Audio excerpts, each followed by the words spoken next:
সিলেটের যে সার্বিক পরিস্থিতি কীভাবে এই পরবর্তী পদক্ষেপ নেওয়া যায় আমরা দেখতেছি প্রতিনিয়তই যে আমাদের পেশেন্ট সংখ্যা বাড়ছে।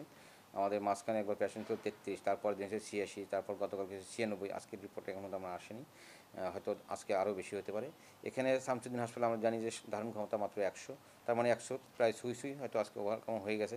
সেই ক্ষেত্রে পরবর্তীতে কী করা যাবে সেটা তো আসলে সিলেটের যে করোনা সমন্বিত কমিটি আছে তারা সিদ্ধান্ত নেবে যে এর পরবর্তীতে আমরা কী করতে পারি। তো সেই ক্ষেত্রে ওসমানীতে আমাদের আগেই 200 বেডের একটি আইসোলেশন কোভিড আইসোলেশন যে ওয়ার্ড এটি চালু করার কথা ছিল। এটি যদি করে তাহলে হয়তো আমাদের কিছুটা লাঘব হবে। এছাড়া আমাদের খাদিমপাড়া যে 31,000 বিশিষ্ট হাসপাতাল আছে এবং দক্ষিণ সুরমা হাসপাতাল আছে, সেখানে 31, 62 বেড আছে। এই আর কি আপাতত এখন অবস্থা।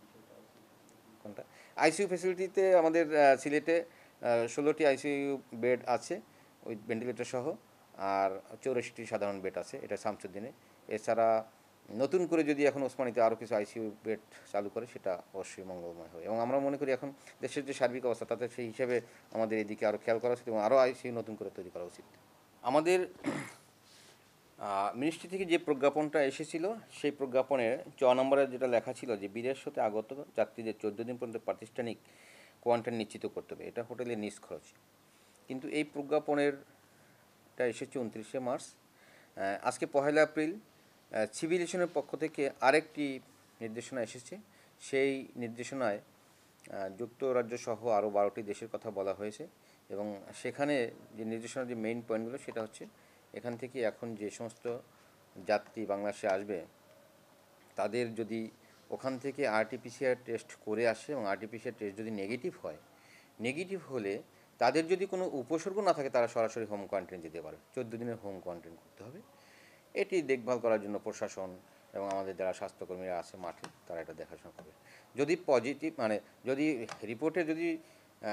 রিপোর্ট পজিটিভ তো আসতেই পারবে না, রিপোর্ট নেগেটিভ হওয়ার পর যদি তাদের মধ্যে যদি কোনো উপসর্গ থাকলে তাকে আমরা আইসোলেশন সেন্টারে নেব এবং সেক্ষেত্রে আমরা তাদেরকে 14 দিন পর্যন্ত আইসোলেশন সেন্টারে আমরা রাখার চেষ্টা করব। ঠিক আছে, আজকের ফ্লাইটটি যারা আসছে তাদেরকে আমরা হোটেল কোয়ারেন্টাইনে পাঠিয়েছি, কিন্তু তাদের জন্য 7 দিন কোয়ারেন্টাইন করতে হবে নাকি 14 দিন কোয়ারেন্টাইন হবে এ ব্যাপারে আমি যোগাযোগ করেছিলাম সকালের দিকে ঢাকা সিভিল এভিয়েশনে যোগাযোগ করেছিলাম। পরবর্তীতে আমাদের সিলেটের ডিসি মহোদয়ের সাথে যোগাযোগ, তারা বলছে আজকে কোয়ারেন্টাইনটা তারা আপাতত হোটেলে উঠুক, তারপর এটা কি 7 দিন হবে নাকি না 14 দিন হবে সেটার ব্যাপারে হয়তো 1-2 দিনের মধ্যে একটা ডিসিশন দিয়ে দেবে। এমবিবিএস ভর্তি পরীক্ষাটা এটা একটা খুব সেন্সিটিভ পরীক্ষা। আমরা মনে করি যে অন্যান্য যে পরীক্ষা স্কুল কলেজের যে প্রতিযোগিতা পরীক্ষা সেই পরীক্ষার থেকে এটি একটি অত্যন্ত স্পর্শকাতর পরীক্ষা।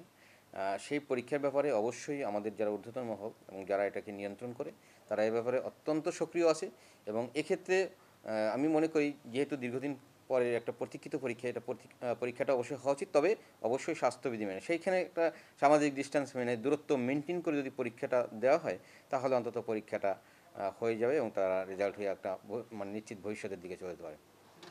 সিলেটের কোয়ারেন্টাইন ব্যবস্থার ব্যাপারে আপনারা জানেন যে সিলেটে তখন বিদেশ থেকে যে নাগরিকগুলো আসে তাদের মধ্যে ইউকে থেকে যারা আসে তাদের জন্য আসার সাথেই তাদেরকে প্রথম দিকে 7 দিন পর্যন্ত হোটেল কোয়ারেন্টাইন বাধ্যতামূলক করা হচ্ছে এবং 7 দিন পরে নমুনা নিতে হবে, নমুনার পরীক্ষার রেজাল্ট পর্যন্ত তাকে হোটেলে অবস্থান করতে হবে।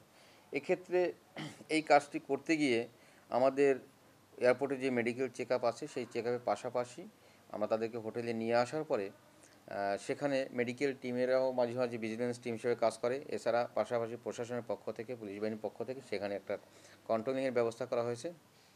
এ ব্যাপারে হোটেল ম্যানেজার, হোটেলের যে কর্মচারী তারাও সহায়তা করছে, যারা পুলিশ কর্তৃপক্ষ আছে তারাও এটা সহায়তা করছে।